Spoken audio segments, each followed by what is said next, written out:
I feel like shooters are a bit underappreciated. Sure, they're super basic, but sometimes you need something basic in your game to balance out the crazier stuff. However, even the simplest weapons can hold a surprising amount of depth if you look past their exterior, and shooters are no exception. Despite their simple mechanics, there's a lot of variance between different shooters. Each one has their own unique set of parameters that help differentiate them all from each other, and today, I'm going to be explaining how all of their projectiles work. Welcome back to Projectiles 101, where I explain basically everything I can figure out about how the projectiles in Splatoon 3 work, hopefully without going crazy in the process. In today's class, I'm going to delve into shooters. Shooters have very few exclusive mechanics, mostly using the bullet simple projectile pattern alongside the usual shot deviation mechanics. Since I've already explained those in the previous video and I don't want to repeat what I said, you should watch that video first if you haven't already to get an understanding of how these mechanics work. What few exclusive mechanics that shooters do have aren't enough to fill out more than a minute or so. So in this video, I'll be doing a unique format where in the first half, I'll be talking about the exclusive mechanics alongside some trivia detailing some of the more unique behaviors of certain shooters. After that, I'll showcase simulations for every shooter weapon to help you gain a better understanding of how each individual shooter works. Among those simulations will be a showcase of the projectiles moving in 3D space, alongside a showcase of how grounded bias works from a top-down 2D perspective. Of course, as with the first video, I'm not perfect and it's possible that I could have made a mistake here. If that's the case, I'll leave a correction in the pinned comment below. Additionally, please keep in mind that all these simulations are accurate to version 10.0.0. If something changes, I'll leave an updated simulation linked in the same pinned comment. Without further ado, let's get into things. The first oddity I want to bring up involves the 52 gal. If you've ever used this weapon, you've probably noticed that something about it feels a bit off. While some of this can be attributed to the weapon having poor accuracy, there's actually a very weird quirk with the 52 gal that makes aiming with it slightly unusual. To illustrate the problem, here's a 2D perspective of the path that Splattershot projectiles take from the side. The larger dot is the point in which the crosshair is placed, and thus where the projectile starts losing damage. Looks pretty normal so far. Now here's what the 52 gal's path looks like. Notice how the crosshair is placed way lower than it should be. Indeed, if we overlay footage of the Splattershot with footage of the 52 gal, you can see how much lower the crosshair is. As we move towards a wall or enemy, the crosshair jumps up a bit since it stops wherever a projectile might hit. You'll notice that the 52 gal's crosshair jumps up way more than the Splattershot's crosshair. This weird crosshair placement can frequently make it look like you're shooting at an enemy when in reality you aren't. So why is it like this? Well, the short answer is because of Splatoon 2. Throughout the lifespan of Splatoon 2, the 52 gal got a few buffs, not too many. Anyways, the 52 gal had the same range as Splattershot and N-ZAP in the release version of Splatoon 2, but it got 2 range buffs throughout its lifespan. The first one didn't really do much, it just buffed the speed of the projectile in break and free state, but made the damage fall off faster to compensate. This actually nudged the crosshair back a tiny bit, but it still pretty much had the same effective range as before, just with a little bit more range during fall off. The second buff didn't change the velocity of the projectile at all. Instead, it increased the amount of time it takes for the bullet to start and stop losing damage. This meant that the crosshair was just moved down to here, and it's been like this ever since. I don't know why they chose to do it like this instead of messing with the bullet velocity, but it's here to stay, I guess. Our next oddity involves the Splattershot Nova. I mentioned in the previous video that after straight state ends, the projectile is limited to a certain speed if it is moving above that speed. It might seem odd to say it that way specifically, but the Splattershot Nova is one of the few weapons in the game that has this speed limiter greater than its initial speed. Now, since moving around will transfer some of your velocity into the bullets, which I'll discuss more in depth in a later part, you can cause the projectiles to get their speed capped that way. However, when you're just standing still, the projectiles will not have their speed capped, and just enter break state at the same speed that they spawn with. This on its own is already pretty interesting, but what makes it even more cool is that the velocity limit is actually the same as the Splattershot Pro, H3 Nozzlenose, and dually Squelchers.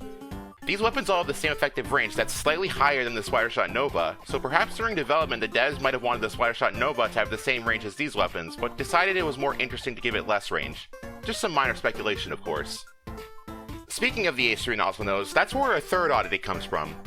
I mentioned in the first episode that the game has parameters for each weapon that determines when jumping bias and swerve start and stop returning to normal after a jump. What I didn't tell you is that for almost every weapon, these parameters are set to 25 and 70 respectively.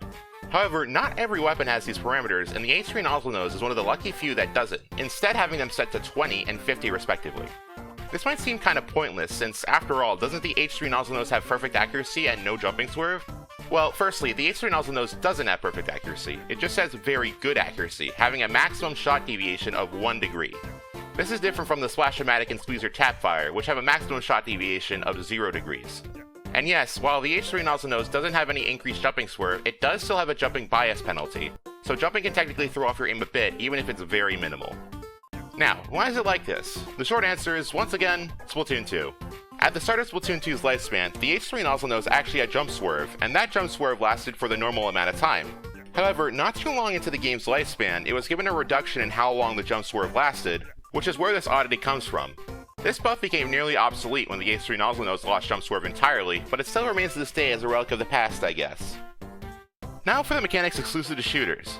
These mechanics involve how the semi-auto weapons interact with shot bias. For the Nozzlenoses, you may wonder if the grounded shot bias recovers between bursts, or if it doesn't, or maybe does something completely different. Well, the answer is that the Nozzlenose weapons do indeed recover the grounded shot bias between bursts, so effectively, the 3 shots in a burst always have the 3 same bias values, since both the L3 and H3 have enough time to fully recover their accuracy between bursts. Now, Squeezer's interaction with grounded bias is fairly interesting. Squeezer's tap fire mode, as mentioned previously, has a maximum deviation angle of 0 degrees, so bias has absolutely no effect on it. However, assuming you fire your Squeezer well enough such that you don't leave time for it to recover its accuracy, you will still accumulate bias, and this bias will actually affect you when you switch to Squeezer's automatic firing mode. In fact, unlike the delay between bursts for the Nozzlenose is, the bias will actually not drop in the short delay between firing a tap shot and entering short range mode. Because of this, even though you don't have to worry about the grounded bias penalty on Squeezer if you're only using the tap shot mode, you still have to worry about it if you plan on entering automatic mode.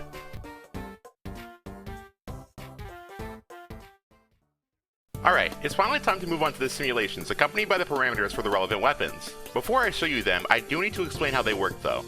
The first set includes 3D simulations of the bullet hitboxes moving through space. The spheres here are accurate to bullet hitbox size, and I've added some player hurt boxes to provide a sense of scale. The dashed lines represent units, of course. In some simulations, the bullet hitboxes will change color. The meaning of the colors can be found in the top right corner. In addition to some side perspectives, I'll also do some top-down perspective shots to give you a better idea of how likely the bullets are to connect with targets, although do keep in mind that while the bullets are offset slightly to the right to mimic their natural spawn behavior, the player hurt boxes are not, so the shots aren't perfectly aimed. Hopefully that doesn't matter too much though. The second simulation shows the shot deviation system with bias counters in the corner.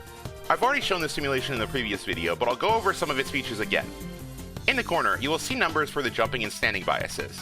The bias which is higher, thus currently being active, is highlighted in yellow. Also, whenever the simulated weapon is shooting, the standing bias text will be red. Whenever the simulated weapon is airborne, the cone of fire will turn orange and the jumping bias text will turn red. Remember, your jumping bias and swerve recover twice as quickly when you are on the ground, so how long you remain airborne matters a lot. These simulations will showcase how quickly grounded bias builds up and recovers, then showcase 3 different jumps. The first jump is 30 frames long, which is the minimum amount of time that a jump can last on flat ground. The second one is 53 frames long, which is the maximum amount of time that jump can last on flat ground. And the third one lasts for how long it takes for the accuracy to fully recover if you don't land before it finishes. So in this case, 70 frames. Finally, the dots here are not accurate to actual bullet hitbox size, so keep that in mind as you watch them. I will not be showing slowed down versions of these demos. If you want to see them slowed down, you can always slow down the playback speed of the video using the gear icon. If you're on desktop, you can also advance the video frame by frame using the period and comma keys while paused. Lastly, please watch this in 720p or higher if possible, as if you're watching in lower quality, the video will be in 30 FPS instead, which means that it'll skip over some frames of the simulation. Oh yeah, one last thing, I need to explain the parameter lists. Like in the last part, if a parameter's value is yellow, that means that the parameter is falling back on the default value since it's not explicitly defined by the weapon. Also, there's 2 parameters I need to quickly explain since I don't think I have yet. The first is shot guide frame, which is responsible for placing the crosshair. It does this by simulating a straight shot coming out of your weapon and figuring out where that shot is the specified number of frames out. In the case of the Splattershot, that's 8 frames. The second parameter is repeat frame, which is the interval between consecutive shots, so fire rate. A larger repeat frame means slower fire rate. With that out of the way, let's finally watch these simulations. I'll be adding in a few comments when I feel like bringing attention to something, but I'll mostly be silent from here on out.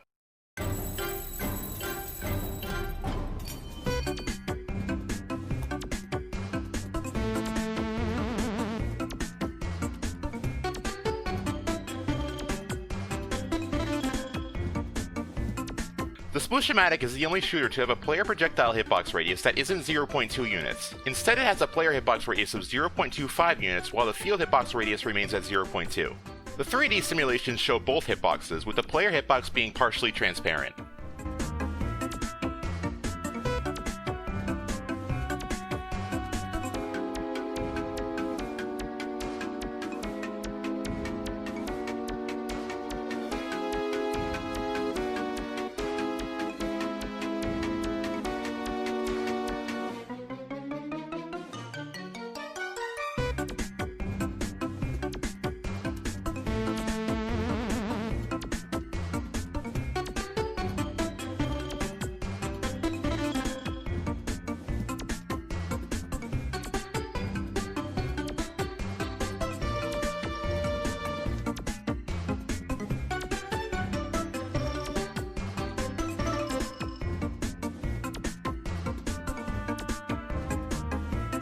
The only difference between the deviation parameters of the Splattershot Jr and the Sploosh-o-matic is the jumping swerve. Since they have the same fire rate, they build up and recover stand bias at equal rates.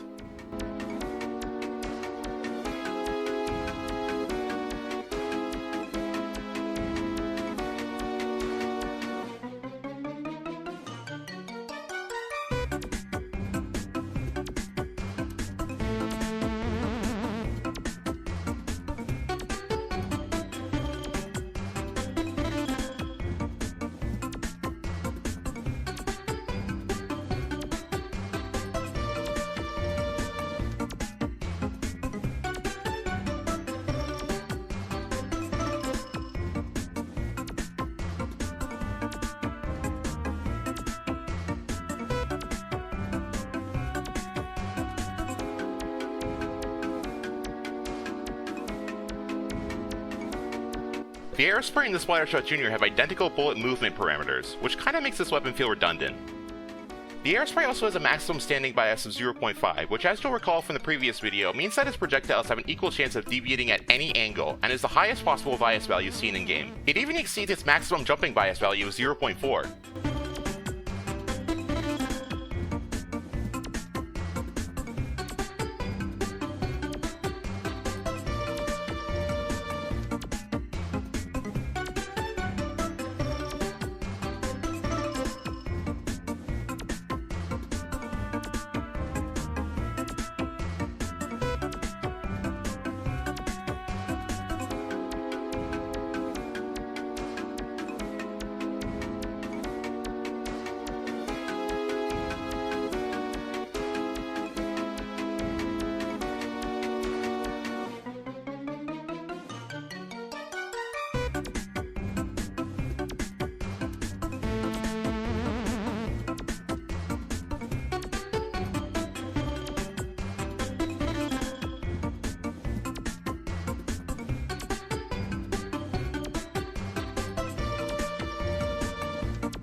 The Splash-o-matic has no swerve, but just for fun, let's see what the bias calculations look like.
In addition to the repeat frame parameter, which controls the fire rate during a burst, the Nozzlenoses have a parameter called triple shot span frame that controls how long burst fire mode lasts after the last shot of a burst is fired. For the L3 Nozzlenose, this parameter is set to 8 frames.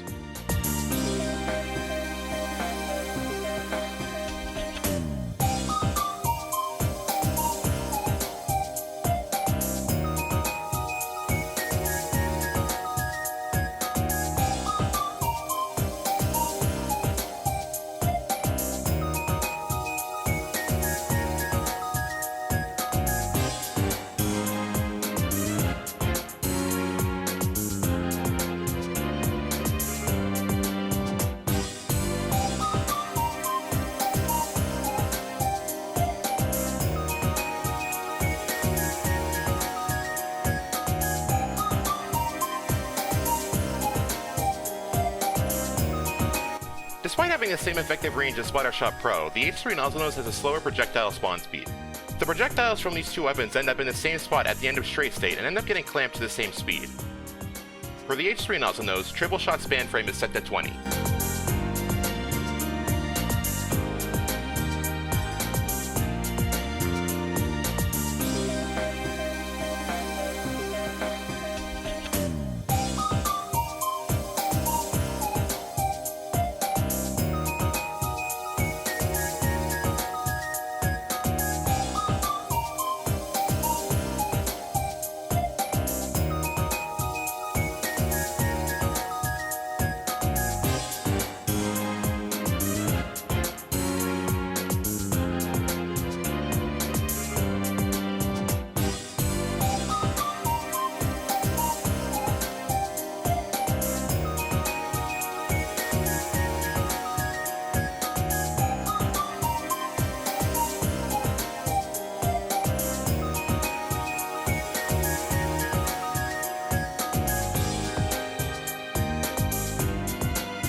The deviation parameters for Squeezer's automatic fire are the same as the ones for tap fire, although the fire rate is obviously a bit faster.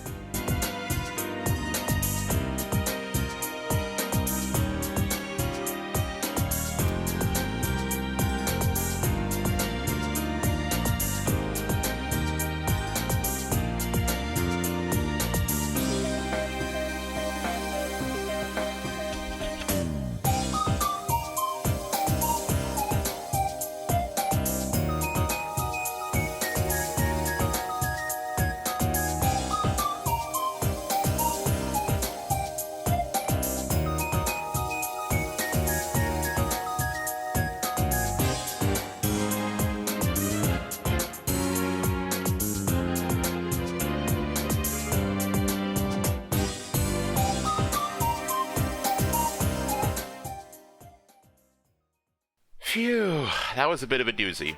Here, as one final bonus, I've created this image showcasing how the projectile paths of all the different shooters compare with each other. Hopefully you learned something new today. If you did, maybe you could like and subscribe? I don't usually ask for these things, but this series has taken me months of solo work to put out, so it would mean a lot to me if this video did well. Regardless, thank you so much for watching, and I'll see you next time.